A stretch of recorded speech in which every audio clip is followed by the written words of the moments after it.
2 de septiembre.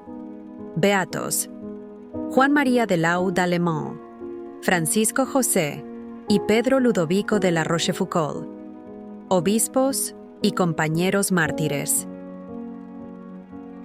No cabe la menor duda de que en el tiempo de la Revolución Francesa existían en la Iglesia de Francia situaciones y condiciones que, para decirlo con la mayor suavidad posible, eran lamentables. Los obispos y otros clérigos de alta jerarquía eran mundanos y ambiciosos, indiferentes a los sufrimientos del pueblo. Se contaban por centenares los párrocos y rectores ignorantes, egoístas y débiles que, a la hora de la prueba, no titubearon en pronunciar un juramento y aceptar una constitución que habían condenado la Santa Sede y sus propios obispos. El reverso de la medalla podía encontrarse en un reducido grupo de sacerdotes locales e inmigrados y de gente que colaboraba con ellos para la causa de la emancipación católica, y a los que no podemos dejar de sumar a los cientos que dieron sus vidas antes que cooperar con las fuerzas antirreligiosas. En este último grupo se encontraban los mártires que murieron en París el 2 y el 3 de septiembre de 1792. En el año de 1790, la Asamblea Constituyente aprobó la Constitución Civil para los clérigos, condenada inmediatamente por la jerarquía, como ilegal. Todos los obispos diocesanos, a excepción de 4, así como la mayoría del clero urbano, se negaron a prestar el juramento que les imponía la nueva Constitución. Al año siguiente, el Papa Pío VI confirmó la condena a la Constitución, a la que calificó de hereje, contraria a las enseñanzas católicas, sacrilega y contraria a los derechos de la Iglesia. A fines de agosto de 1792, los revolucionarios en toda Francia se enfurecieron por el levantamiento de los campesinos en la Vendée y los éxitos de las armas de Prusia, Austria y Suecia en Longwy. Inflamados por los fogosos discursos contra los realistas y el clero, unos 1.500 hombres de iglesia, laicos, mujeres y niños, perecieron en una matanza gigantesca. 191 de estas víctimas fueron beatificadas como mártires en 1926. En las primeras horas de la tarde del 2 de septiembre, varios cientos de rebeldes atacaron la Abbaye, el antiguo monasterio donde los sacerdotes, los soldados leales y algunas otras personas se hallaban prisioneros. La horda de maleantes, con un rufián llamado Maillard a la cabeza, exigieron a numerosos sacerdotes que pronunciaran el juramento constitucional. Todos se negaron y fueron muertos ahí mismo. Después se formó un tribunal para condenar al resto de los prisioneros en masa. Entre este segundo grupo de mártires se hallaba el ex jesuita, la Compañía de Jesús se encontraba suprimida por entonces, Beato Alejandro L'Enfant. Había sido confesor del rey y un fiel amigo de la familia real en desgracia. Eso bastó para que, no obstante los esfuerzos de un sacerdote apóstata, fuese condenado y martirizado.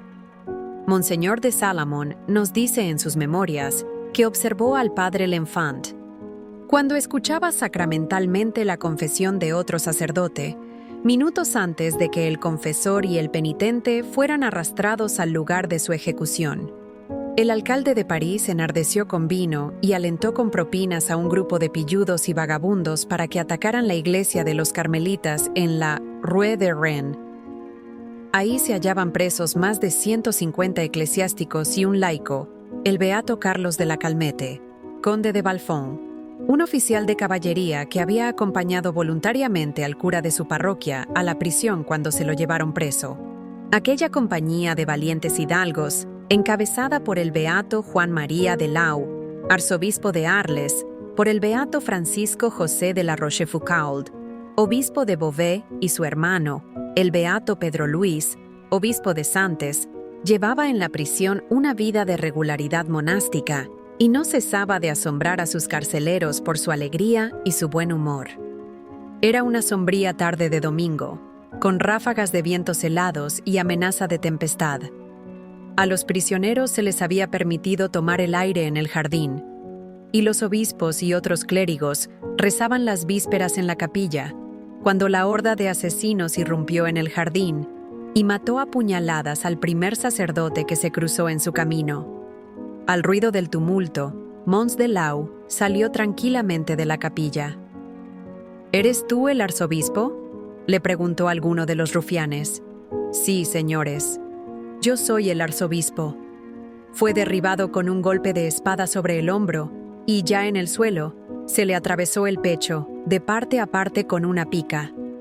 Entre aullidos de excitación, horror y salvajismo, comenzaron a tronar las salvas de los disparos. Las balas cayeron en lluvia cerrada. La pierna del obispo de Beauvais quedó destrozada. En un instante, algunos murieron y otros cayeron heridos. Pero el fuego cesó súbitamente. Los franceses tienen el sentido del orden, y tal vez aquella matanza les pareció desordenada. Por lo tanto, se procedió al nombramiento de un juez que instaló su tribunal en el pasillo entre la iglesia y la sacristía. Los acusados comparecían ante él de dos en dos.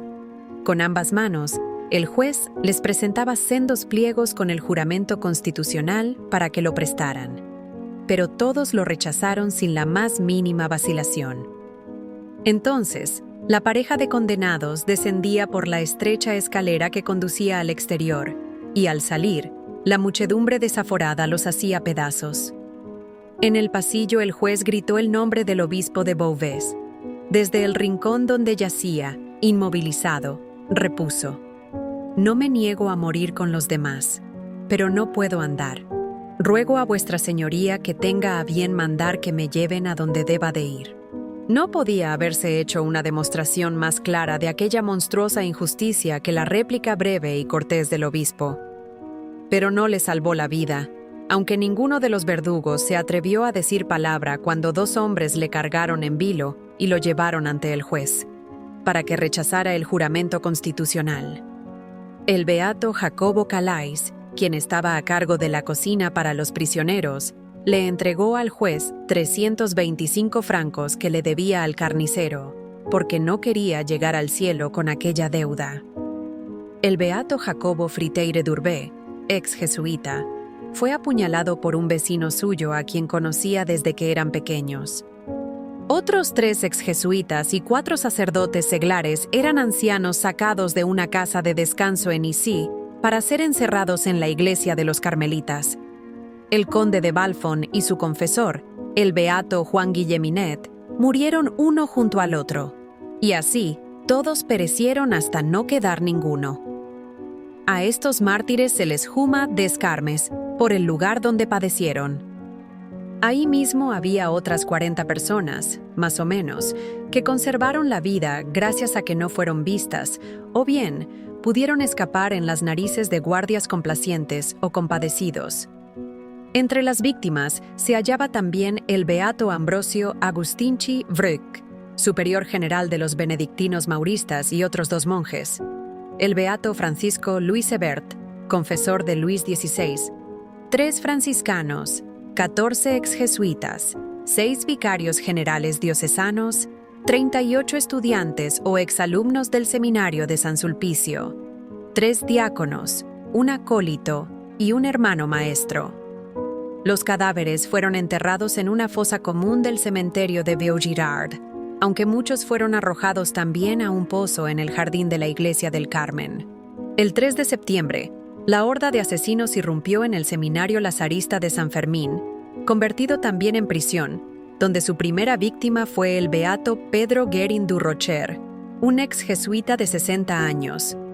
Se le pidió que eligiera entre el juramento y la muerte, y tan pronto como rehusó someterse a la Constitución, fue arrojado por la ventana más próxima y al caer a el patio, fue acribillado a puñaladas.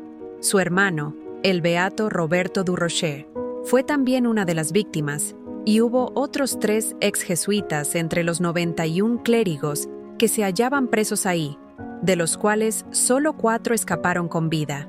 El superior del seminario era el beato Luis José François. En su capacidad de gobernante, había avisado a su comunidad que el juramento era ilegal para los clérigos. Era un hombre de tanta fama por su bondad y tan querido en París que, a pesar de los riesgos, Un oficial del ejército le advirtió sobre el peligro que corría y se ofreció a ayudarle a escapar. Por supuesto, se negó a abandonar a sus compañeros de prisión, muchos de los cuales habían llegado voluntariamente a San Fermín, confiados en salvarse. Entre los que murieron con él se hallaban el beato Enrique Gruyer y otros lazaristas, el beato Yves Guillon de Queranrun, vicecanciller de la Universidad de París, y 3 laicos. En la prisión de La Forcée, en la Rue Saint-Antoine, no quedó ningún sobreviviente para describir los últimos momentos de cualquiera de sus compañeros de infortunio.